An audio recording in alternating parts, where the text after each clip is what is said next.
इस मूवी में हमें 5 डिफरेंट स्टोरीज को दिखाया गया है जो कहीं ना कहीं एक दूसरे से कनेक्ट होते हैं। सबसे पहली स्टोरी जिसमें हमें एमा और उसके हस्बैंड को दिखाया जाता है जो किसी हैलोवीन पार्टी से आए थे। एमा गुस्से में थी क्योंकि उसे हैलोवीन बिल्कुल पसंद नहीं था, इसलिए वो पंपकिन लाइट्स ऑफ कर देती है और उन्हें ऐसा करते हुए कोई छिपकर देख रहा था।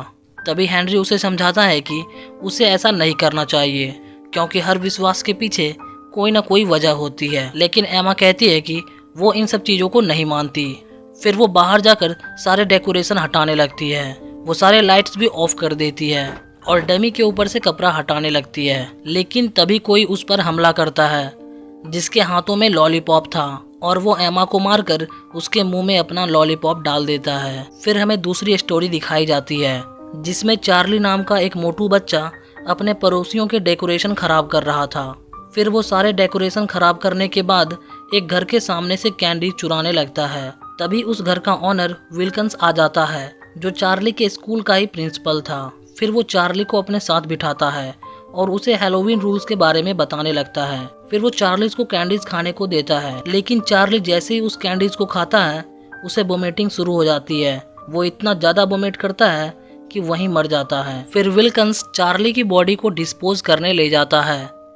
तभी उसके घर के सामने कुछ छोटे बच्चे आ जाते हैं जो विल्कन्स से ट्रीट मांगते हैं। विल्कन्स उन सभी बच्चों को कैंडीज देता है और उन सब के पीछे एक सैम नाम का बच्चा था जिसने अपना सर ढक रखा था।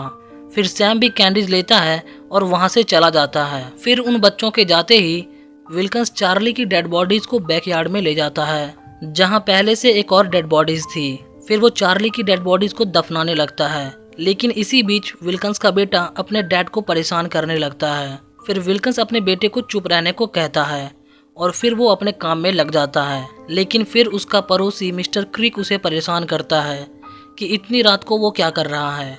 फिर मिस्टर क्रिक के जाने के बाद फाइनली वो उन दोनों लाशों को डिस्पोज कर पाता है। इसके बाद विल्कन्स अपने बेटे के साथ घर के बेसमेंट में जाता है जहां हम चार्ली का कटा हुआ सिर देखते हैं और यहाँ हमें पता चलता है कि वो लोग पंपकिंस की जगह चार्ली का सर यूज करने वाले हैं और ये लोग एक सीरियल किलर हैं। फिर हम उन छोटे बच्चों को देखते हैं जो विल्कन्स के घर कैंडीज लेने गए थे। वो सभी लोग पंपकिंस लाइट इकट्ठा कर रहे थे। इसी तरह वो रोंडा नाम की एक लड़की से मिलते हैं। रोंडा को हैलोवीन बहुत पसंद था, इसलिए वो उन बच्चों का ग्रुप ज्वाइन कर लेती है। फिर वो सभी बच्चे एक क्लिफ के पास पहुंचते हैं जहां मैसी नाम की एक लड़की उन सबको एक अर्बन लेजेंड की कहानी सुनाती है। वो बताती है कि आज से कई साल पहले 8 मानसिक रूप से बीमार बच्चों को स्कूल बस में यहाँ लाया गया था क्योंकि उनके पेरेंट्स उन सभी बच्चों से परेशान थे। इसलिए उन्होंने बस ड्राइवर को पैसे दिए थे ताकि वो उन सभी बच्चों को एक क्रैश में मार दे, और ड्राइवर ने ऐसा ही किया। उसने बस को इस क्लिफ से नीचे गिरा दिया जिसमें सारे बच्चे मारे गए, लेकिन वो खुद बच गया। ये कहानी सुनने के बाद सभी बच्चे थोड़ा डर जाते हैं। फिर मैसी उन्हें बताती है कि वो उन बच्चों को ट्रीट देना चाहती है, इसलिए वो उनके लिए पंपकिन लाइट्स इकट्ठा कर रही थी। फिर वो सारे बच्चे लिफ्ट की मदद से क्लिफ के नीचे जाते हैं जहां रोंडा को वही स्कूल बस दिखाई देता है। इट्स मीन मैसी ने जो कहानी सुनाई थी वो सच थे। तभी रोंडा पर कोई हमला करता है जो ज़ॉम्बीज जैसे दिख रहे थे। रोंडा डरकर भागने लगती है और गिरकर बेहोश हो जाती है, और जब उसे होश आता है तो पता चलता है कि मैसी और उनके दोस्तों ने उसके साथ प्रैंक किया था। लेकिन रोंडा इतना डर जाती है कि वो खुद को लिफ्ट में बंद कर लेती है। तभी उन सारे बच्चों को कुछ आवाजें आती है और वो देखते हैं कि वो मरे हुए 8 बच्चे पानी से निकलकर उनकी तरफ बढ़ रहे थे। ये देखकर सभी बच्चे डर जाते हैं और जल्दी से लिफ्ट की तरफ भागते हैं। वो रोंडा से लिफ्ट का दरवाजा खोलने को कहते हैं, लेकिन रोंडा को लगता है कि वो लोग फिर से उसके साथ घटिया मजाक कर रहे हैं, इसलिए वो लिफ्ट का दरवाजा नहीं खोलती और ऊपर चली जाती है और वो सारे बच्चे चीखते चिल्लाते मारे जाते हैं। और जब रोंडा ऊपर आती है तो उसे सैम दिखाई देता है। फिर हमें लॉरी और उसकी बहन डैनियल को दिखाया जाता है जो हैलोवीन पार्टी में अपने लिए बॉयफ्रेंड ढूंढ रहे थे।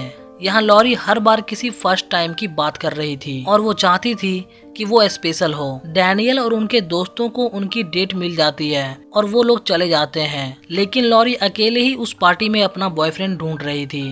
तभी इस पार्टी में एक कपल रोमांस करते दिखाई देते हैं और अचानक ही उस लड़की को फील होता है कि उसकी बॉडी से बहुत सारा खून निकल रहा है। फिर वो देखती है कि उसका पार्टनर एक वैम्पायर है। वो उस आदमी से बच के भागने की कोशिश करती है, लेकिन शोर शराबे में कोई उसकी बात नहीं सुन पा रहा था और फाइनली वो वैम्पायर उस लड़की को मार डालता है। फिर लॉरी को दिखाया जाता है जिसे अब तक अपना बॉयफ्रेंड नहीं मिला था, इसलिए वो निराश होकर जा रही थी। तभी वो वैम्पायर लॉरी के सामने आ जाता है। वो लॉरी पर हमला करता है और उसे काट लेता है। तभी हम डैनियल और उसके दोस्तों को देखते हैं जिसके सामने एक बॉडी गिरती है, और जब वो लोग उसे देखने जाते हैं तो हमें पता चलता है कि ये वही वैम्पायर है जिसने लॉरी पर हमला किया था। तभी लॉरी वहां आ जाती है जो बिल्कुल सही सलामत थी। फिर उन्हें पता चलता है कि ये आदमी एक नकली वैम्पायर है जो वैम्पायर की एक्टिंग कर रहा था। दरअसल ये विल्कन्स था जो वैम्पायर की एक्टिंग कर रहा था ताकि वो ज्यादा लोगों को मार सके। विल्कन्स देखता है कि उसके चारों तरफ बहुत सारी कटी फटी आदमियों की लाशें थी, और तब हमें पता चलता है कि वो सारी लड़कियां वेयरवुल्फ थीं जो अपना शिकार ढूंढ रही थी। फिर लॉरी भी अपने ह्यूमन स्किन से बाहर आ जाती है और विल्कन्स को मारकर खा जाती है। तभी हम फिर से सैम को देखते हैं जो बड़े आराम से बैठकर उन्हें देख रहा होता है। फिर हमें कुछ घंटे पहले का सीन दिखाया जाता है जब विल्कन्स ने चार्ली को मारा था। तभी कुछ बच्चे मिस्टर क्रीक के घर ट्रीट मांगने आते हैं, लेकिन मिस्टर क्रीक अपने कुत्ते की मदद से उन सारे बच्चों को डराकर भगा देता है, क्योंकि मिस्टर क्रीक को हैलोवीन बिल्कुल पसंद नहीं था, इसलिए वो इसे सेलिब्रेट भी नहीं करते थे। फिर मिस्टर क्रीक कुछ फोटोज जलाते हैं। तभी बाहर से कुछ आवाजें आती है और बाहर आने पर वो देखते हैं कि किसी ने उनके घर के सामने ढेर सारे पंपकिन लाइट्स लगा दिए हैं। और जब वो वापस अपने घर जाते हैं तभी सैम उन पर हमला करता है। तभी फाइट के दौरान सैम का नकाब बाहर आ जाता है और हम देखते हैं कि सैम का फेस पंपकिन मॉन्स्टर जैसा है। फिर सैम मिस्टर क्रीक को मारने ही वाला होता है, तभी उसे एक कैंडीज मिल जाता है। फिर वो मिस्टर क्रीक को छोड़कर वहां से चला जाता है। फिर हम उन्हीं फोटोज को देखते हैं जिसे मिस्टर क्रीक ने जलने के लिए दिया था। उन फोटोज में हम उन्हीं 8 मेंटल बच्चों को देखते हैं जो कई साल पहले हैलोवीन के दिन मारे गए थे। और यहाँ हमें पता चलता है कि मिस्टर क्रीक ही उस बस के ड्राइवर थे और यही वजह थी कि मिस्टर क्रीक ने हैलोवीन सेलिब्रेट करना बंद कर दिया था। तभी मिस्टर क्रीक के घर फिर से कुछ बच्चे आते हैं, लेकिन मिस्टर क्रीक इस बार उनसे अच्छे से पेश आते हैं और उन सारे बच्चों को कैंडीज भी देते हैं। फिर वो अपने घर के आसपास देखते हैं जहाँ उन्हें विल्कन्स का बेटा दिखता है जो अपने डैड का ड्रेस पहनकर घर के बाहर बैठा था और अपने डैड का वेट कर रहा था, जो इस बात से अनजान था कि उसके डैड को वेयरवुल्फ ने मार डाला है। फिर मिस्टर क्रीक रोंडा को देखते हैं जो घर वापस जा रही थी। फिर वो उन वेयरवुल्फ को भी देखते हैं जो अपना शिकार करने के बाद फिर से इंसानी रूप में आ गए थे। वो सारी लड़कियां एंजॉय करते जा रही थी और उनके साथ लॉरी भी थी। फिर मिस्टर क्रीक की नजर सैम पर जाती है जो एमा और हेनरी को देख रहा था, और ये वही सीन था जो हमें मूवी के स्टार्टिंग में दिखाया गया था। इट्स मीन एमा का मर्डर सैम ने ही किया था। फिर मिस्टर क्रीक घर के अंदर चले आते हैं। तभी फिर से डोर नॉक होता है और हम देखते हैं कि वो 8 बच्चे जो मिस्टर क्रीक की वजह से मारे गए थे वो उनके घर के सामने आ जाते हैं और मिस्टर क्रीक को मार डालते हैं, और ये मूवी इधर ही खत्म हो जाती है। दरअसल इस मूवी में जो सैम था वो खुद हैलोवीन था जो हैलोवीन की नाइट बुरे लोगों को सजा दे रहा था। बात करें इनकी स्टोरी कनेक्शन की तो सबसे पहले विल्कन्स ने उस मोटू को मारा था, फिर मिस्टर क्रीक पर सैम ने हमला किया था और फिर उस लड़की को दिखाया जाता है जिसे वैम्पायर ने मारा था। फिर इसके बाद लॉरी को दिखाया जाता है जो वेयरवुल्फ बनकर विल्कन्स को मार डालती है, और तभी रोंडा के दोस्त भी मारे जाते हैं और फिर एमा को सैम मारता है और सबसे आखिर में वो 8 बच्चे मिस्टर क्रीक को मार डालते हैं। आई होप ये स्टोरी आपको समझ आ गई होगी।